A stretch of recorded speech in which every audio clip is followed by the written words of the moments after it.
Bom dia, querido. Shalom, a paz do Senhor. É um prazer estar aqui com você de novo. Começo esse momento agradecendo você que tem curtido a nossa página aqui no Facebook, que tem compartilhado nossos vídeos, que tem curtido, que tem deixado o seu comentário. Tem sido muito edificante estar com vocês aqui nessas manhãs. E o que eu iria compartilhar com você no devocional de hoje, um texto que está em Lucas capítulo 15, a partir do versículo 17, que fala da história do filho pródigo. Nós possamos ler a partir do versículo 11, onde Jesus, continuando a contar algumas parábolas, ele então diz: certo homem tinha 2 filhos, o mais moço dele disse ao pai: Pai, dá-me a parte dos meus bens que me cabe. E ele lhes repartiu os haveres.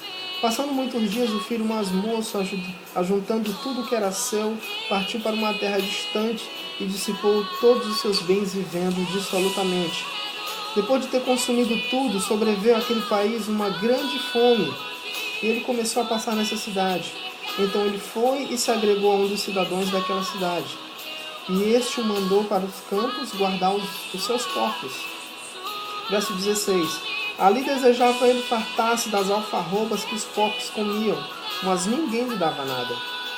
Então, caindo em si, disse: quantos trabalhadores do meu pai têm pão com fartura, e eu aqui morro de fome. Verso 18. Levantar-me-ei e irei ter com meu pai, e lhe direi: Pai, pequei contra o céu e diante de ti, e já não sou digno de ser chamado o teu filho. Trata-me como um dos teus trabalhadores. E levantando-se foi para o pai.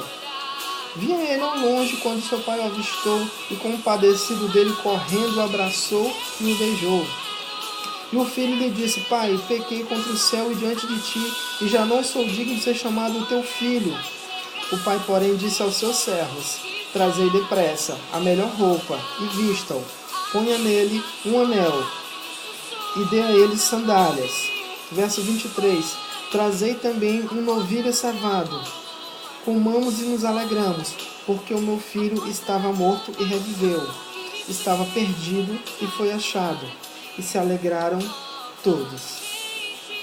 Queridos, eu queria compartilhar alguns conceitos importantes nessa história que Deus ministrou no meu coração há muito tempo atrás e hoje também trouxe novamente à memória, porque a palavra de Deus diz que nós devemos trazer à memória aquilo que nos dá esperança.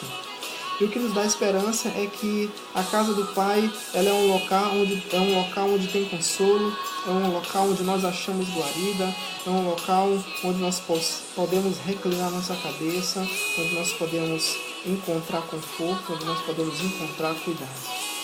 Querido, mas esse jovem, ele nos ensina algumas coisas com a decisão que ele tomou na sua vida. Ele chega a um determinado ponto da vida onde ele diz que eu não preciso mais do meu pai, eu vou pegar os meus recursos, eu vou viver minha vida de forma independente, eu vou fazer minhas próprias escolhas, eu vou batalhar minhas próprias lutas.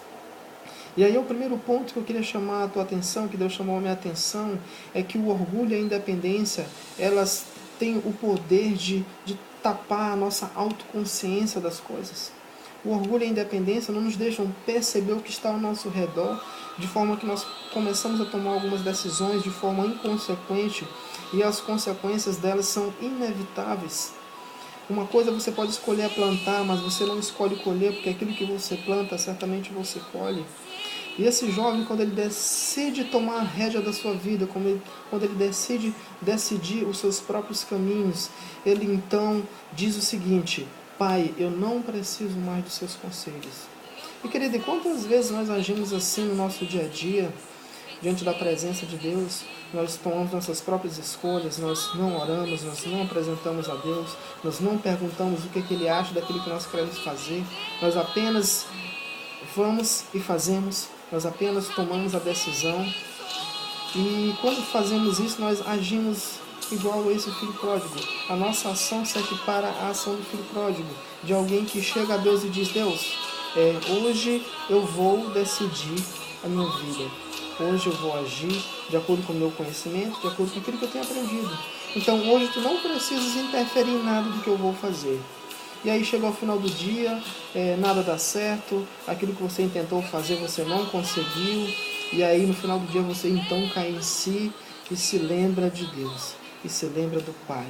E aí você se lembra de que Deus ele é um Deus bondoso, que Deus é um Deus cuidador, que na presença dele não há falta de nada, que na presença dele existe tudo que você precisa para ter uma vida equilibrada.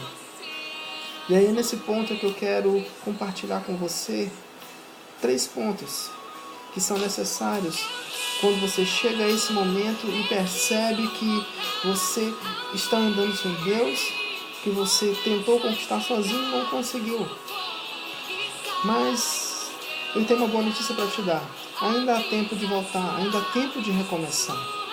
O primeiro ponto está no versículo 17 desse texto que nós lemos, onde o jovem cai em si. E aí está o primeiro ponto que eu queria chamar a tua atenção nesse vídeo. Que nós precisamos cair em si da realidade que nós estamos vivendo. Se assim não fizermos, nós jamais poderemos retroceder. Porque enquanto a minha realidade me agradar, enquanto a minha realidade eu entender que ela é aquilo que eu preciso, é aquilo que eu quero, eu não vou querer mudança para a minha vida. Eu não vou retroceder no meu caminhar. E aí diz o texto que aquele jovem caiu em si e percebeu da onde ele tinha saído. E percebeu aonde ele estava agora. Percebeu a sua situação. E aí então ele decide voltar à casa do Pai. E aí chega no segundo ponto. Para que você possa retroceder, voltar para a casa do Pai, é necessário que nós trilhemos o caminho da humildade. E esse caminho passa pelo caminho do reconhecer a nossa falha, reconhecer o nosso erro, reconhecer que na nossa limitação a gente tomou uma decisão de forma equivocada. E então nós atropelamos aquilo que era os planos de Deus para a nossa vida. E inevitavelmente nós chegamos à conclusão de que o nosso caminho nada mais é do que um caminho de ilusão, um caminho que é aparentemente benéfico para as nossas vidas, mas diz a palavra que o final dele é de destruição, é de morte. E aí então o segundo passo a ser tomado é trilhar o caminho de volta. E esse caminho necessariamente passa pela humildade, passa pelo reconhecimento, em alguns momentos passa pela humilhação também. E o filho pródigo também passou. Quando ele diz: Pai, eu não sou digno de ser chamado teu filho, mas me deixa ficar contigo como um dos teus trabalhadores. E talvez você esteja com esse sentimento de alguém que não é mais digno da presença de Deus, de alguém que não pode mais chegar até o Pai, porque desobedeceu Ele de uma forma tão extrema, que talvez no seu coração, no seu entendimento, você acha que não tem mais solução. Mas como eu te disse, ainda há tempo. E o terceiro ponto, que nos mostra que Deus é um Deus que está te esperando de braços abertos, é quando Ele diz, diante daquela declaração do seu filho, de que não pode mais ser seu filho, de quer ficar pelo menos como trabalhador. O pai olhou até ele e disse: meu filho, não. Em outras palavras, ele diz isso: não, você continua sendo meu filho. Então ele olha e diz para aquele trabalhador: meu servo, vai lá e pega a melhor roupa, coloca o anel no dedo do meu filho, coloca a sandália nos seus pés, faça uma festa, porque meu filho que estava morto reviveu, meu filho que estava desaparecido hoje ele aparece.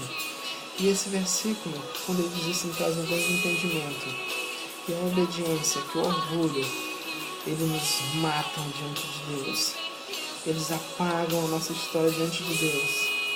O orgulho, ele nos afasta de Deus. O orgulho, ele destrói tudo aquilo que Deus tem para fazer na minha vida e na tua vida.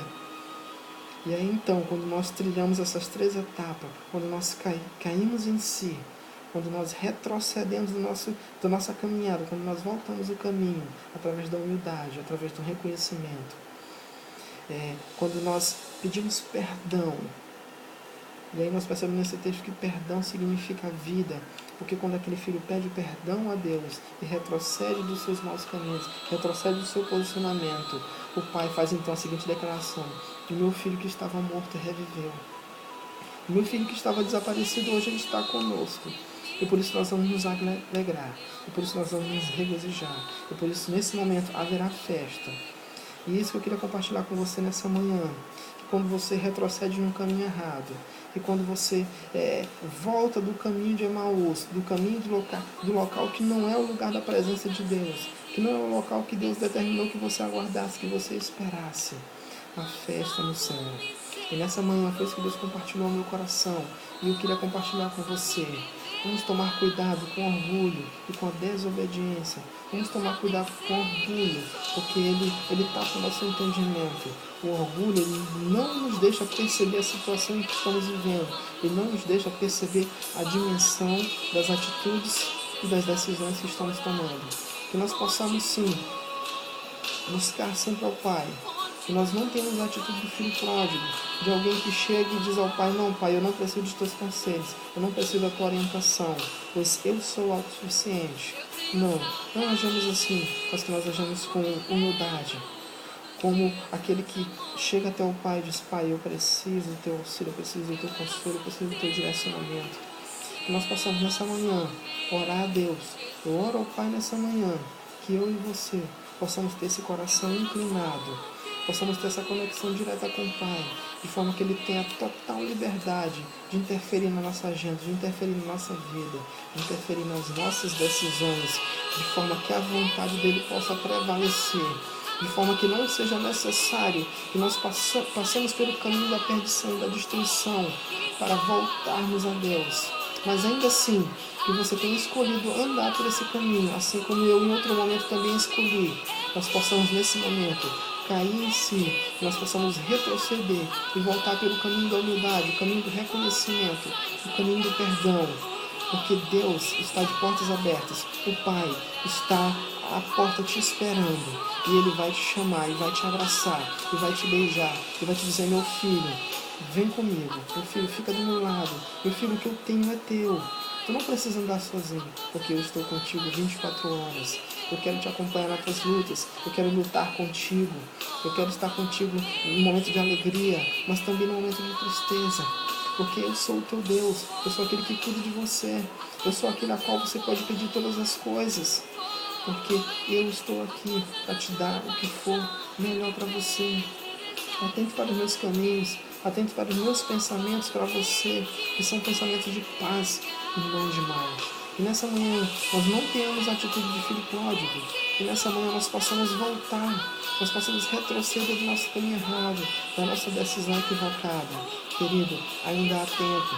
Eu oro a Deus nesse momento para que a tua vida possa ser alcançada. Eu oro a Deus nessa manhã para que o Espírito Santo de Deus possa te convencer do caminho errado que você tem andado, para que você possa então voltar para Deus, para que você possa então desfrutar daquilo que só a presença do Pai pode oferecer, que é um banquete com muita alegria, com muito gozo, com muito prazer de estar na presença de Deus e desfrutar daquilo que o Espírito Santo de Deus pode ministrar nesses dias. Muito obrigado por estar comigo mais uma vez nessa manhã. Eu peço que Deus possa estar te abençoando. Se você gostou desse vídeo, se ele edificou a tua vida, se ele falou com você alguma coisa que você possa compartilhar, marque um amigo teu que está precisando de uma palavra de apoio, de incentivo, e diga para ele: querido, ainda há tempo. Ainda há tempo. Muito obrigado. Que Deus te abençoe. Em nome de Jesus. Amém.